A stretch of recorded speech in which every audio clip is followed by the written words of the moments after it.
And moving on, here in Southern Oregon, Camp White is a piece of the community that shaped the valley, but it's now facing a new challenge as the state pushes to make all state buildings earthquake safe by 2060. Behind me is one of Camp White's original buildings, still standing 80 years later. Keeping structures like this alive isn't just about keeping the bricks up, it's about preserving the history of Southern Oregon.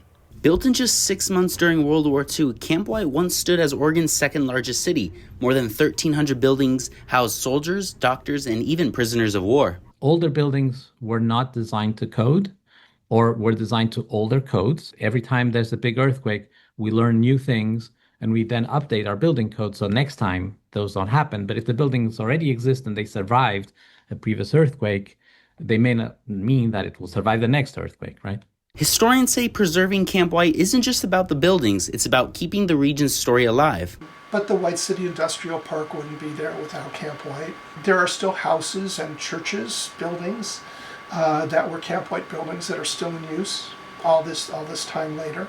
The challenge lies in balancing safety, historical preservation, and cost. Retrofits can make these structures resilient enough for people to use them safely while keeping the history alive. How much effort does a community, does a building owner want to put in to save that historical building versus go build a new one, which is much quicker and sometimes even cheaper than to retrofit? From World War II barracks to housing in public buildings, the legacy of Camp White lives on, and with careful planning, it could stand for decades more. In White City, I'm Danny Stepanovich.